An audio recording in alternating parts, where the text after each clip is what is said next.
Yard 24 ఏళ్ళు అవుతుంది ఈ కూరగాయల మార్కెట్ వచ్చి.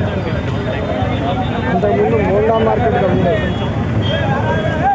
ఇక్కడ ఒక 10,000 మంది కస్టమర్లు కానీ రైతులు కానీ వచ్చిపోతుంటారు.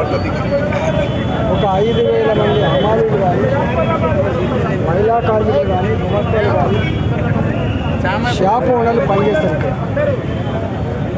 సంవత్సరానికి 14-15 కోట్ల రూపాయల ఆదాయం వచ్చే మార్కెట్. ఒక 1000 కోట్ల రూపాయల టర్న్ ఓవర్ జరుగుతుంది ఇక్కడ. ఇవాళ లక్షలాది మంది హైదరాబాద్ ప్రజానికానికి మంచి కూరగాయలు అందించేటువంటి ఈ మార్కెట్ గత 9 నెలలుగా చెత్తను రిమూవ్ చేసే కాంట్రాక్టర్ కానీ టాయిలెట్ కడిగేటువంటి కార్మికులకు కానీ వాళ్ళ డబ్బులు రాకపోవడం వల్ల వాళ్ళకి ఇచ్చే డబ్బులు సంవత్సరానికి 70 లక్షలు 80 లక్షలు వాళ్ళకి ఇస్తూ ఉంటారు. నెలకు 7 లక్షలు 8 లక్షల రూపాయలు ఖర్చు పెడతారు. 9 నెలలుగా వాళ్ళకు రావాల్సిన బకాయిలు రాక వాళ్ళు చెత్తను రిమూవ్ చేయక ఇక్కడ వందల లారీల చెత్త అంతా కూడా పేరుకపోయి ఆ కూరగాయల నుంచి వచ్చేటువంటి దుర్గంధపూరితమైన నీళ్లు ఫ్రెష్ కూరగాయల కిందకు వచ్చి కాళ్ళు మొత్తం పగిలిపోతున్నాయి, పుల్లొస్తున్నాయి. మేము కూరగాయలు ఈ దుర్గంధమైనటువంటి దాంట్లో వచ్చే కస్టమర్లు రాలేకపోతూ ఉన్నారు. మార్కెట్లో మొత్తం బిజినెస్ అంతా తగ్గిపోతూ ఉంది. మేము మంత్రికి చెప్పుకున్న ప్రయత్నం చేసినా, కమిషనర్ గారికి చెప్పుకున్న ప్రయత్నం చేసినా ఈ సమస్య పరిష్కారం కాలేదు. ఇంత దుర్మార్గం అంటే, ఇంత నీచం అంటే ఇది కూరగాయల మార్కెట్ కాస్తారు. ఇది బాలాజీనగర్ డంప్ యార్డ్ కంటే కూడా దరిద్రంగా ఉంది. ఇక్కడ ఆరోగ్యం కాదు కదా, ప్రతి నిత్యం రోగాలకు నిలయంగా ఉండేటువంటి పరిస్థితి అది. ఇక్కడ ఒక మహిళ బయటికి పోవాలంటే, యూనియన్స్ పోవాలంటే ఇంకొక మహిళ కాపలా కాసే పరిస్థితి వచ్చింది. టాయిలెట్స్ కడిగే దిక్కు లేదు, టాయిలెట్కు నీళ్లు లేవు, టాయిలెట్కు తలుపులు లేవు. అసలు అలాగ పోతే వామిటింగ్స్ వచ్చే పరిస్థితి వస్తారు. అంటే ఇంత పెద్ద హైజీనిక్గా ఉండే ఆరోగ్యవంతంగా ఉన్నటువంటి మార్కెట్ యార్డు రోగాల నిలయాలుగా మారిపోయినాయి. కట్టిన మంచినీళ్ళ ట్యాంకులు నిర్వీర్యమైపోయినాయి, పనిచేస్తలేవు. కట్టినటువంటి అండర్గ్రౌండ్ డ్రైనేజ్ పనిచేస్తలేదు, మొత్తం చౌక్ అయిపోయింది. చెత్త రిమూవ్ చేసేటోడు లేడు, టాయిలెట్ కడిగేటోడు లేడు. ఒకవేళ టాయిలెట్ పోవాలంటే బయట 10 రూపాయలు ఇచ్చి పోవాలి, స్నానం చేయాలంటే 20 రూపాయలు ఇచ్చి చేయాలి, బయటికి పోవాలంటే ఇలా డబ్బులు తప్ప ఇంకోటి లేదు. తాగే నీళ్ళు కూడా కొనుక్కొని తాగాలంటే పరిస్థితి. అంటే ఇంత దుర్మార్గమైన దుస్థితిని నాకు అనేక సార్లు విలువించే ప్రయత్నం చేసిండు. నేను అధికారులతో మాట్లాడే ప్రయత్నం చేసిన, మంత్రి గారితో మాట్లాడే ప్రయత్నం చేసిన, కొంత ఇవాళ నేను వస్తున్నా అంటే కొంత కదలిక వచ్చి బ్లీచింగ్ పౌడర్ చల్లుతుంది తప్ప దీనికి శాశ్వత పరిష్కారం కాలేదు. ఇవాళ నేను ఇక్కడ ధర్నా చేస్తున్నా, ధర్నాలో కూర్చున్నా. ఈ ధర్నా ఒక గంట కోసమో 2 గంటల కోసం వచ్చింది కాదు.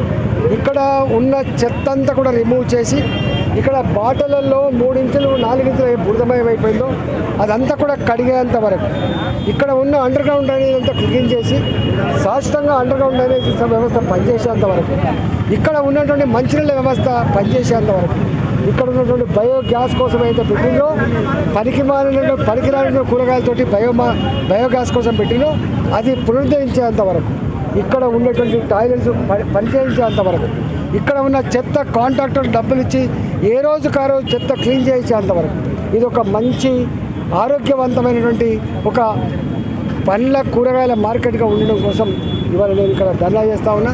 నేను నిన్న మంత్రి గారితో మాట్లాడినా, ఇప్పుడు కూడా మంత్రి గారితో మాట్లాడే ప్రయత్నం చేస్తే వారి గవర్నర్ గారితో ఉన్నా అని చెప్తున్నారు. ఈ సమస్య మొత్తం పరిష్కారం అయ్యేంత వరకు ఇక్కడే ఉంటాను. ఈ సమస్య పరిష్కరించుకోవడం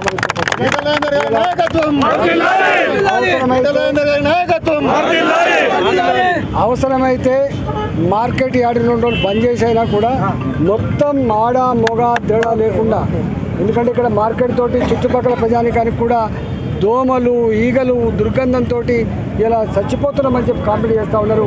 ఈ మార్కెట్ ఇక్కడ నుంచి షిఫ్ట్ చేయాలని చెప్పి కోరుతున్నారు. ఒకనాడు మోండాలో ఉన్న మార్కెట్ దూరం పోవాలని చెప్పి ఇక్కడ షిఫ్ట్ చేసుకుంటే ఇక్కడ ఇది పరిస్థితి ఉన్నది. కాబట్టి ఇవాళ నరకయాతలు అనుభవిస్తాను. ఇవాళ ఎవరిని కదిలించినా కూడా దుఃఖం ఉన్నది. మహిళలు మాట్లాడే మాటలు ఈ ప్రభుత్వం వింటే సిగ్గుతో తలదించుకోవాలి.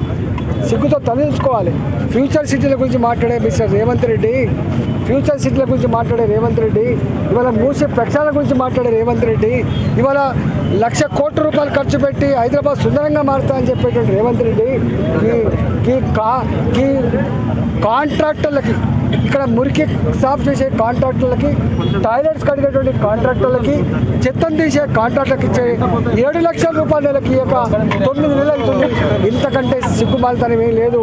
కాంట్రాక్టర్ పోతే 10% ఇస్తేనే సంతకం పెడతా అని చెప్తున్నారంటే మీ ప్రభుత్వం ఇంతకంటే సిగ్గుతో తరలించుకోవాలి.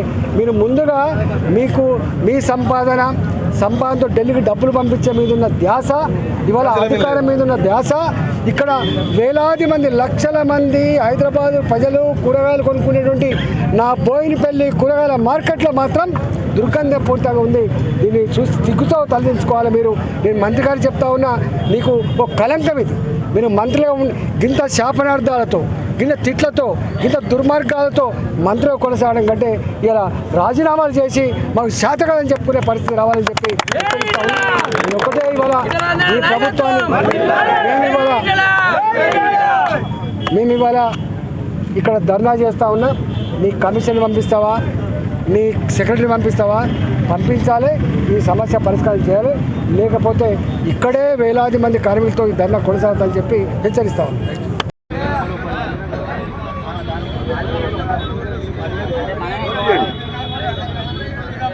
గ్రూప్లో మెసేజ్ పెట్టండి.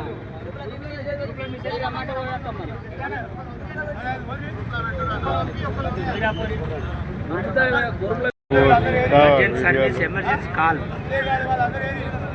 వీడియోలు ఇస్తావా?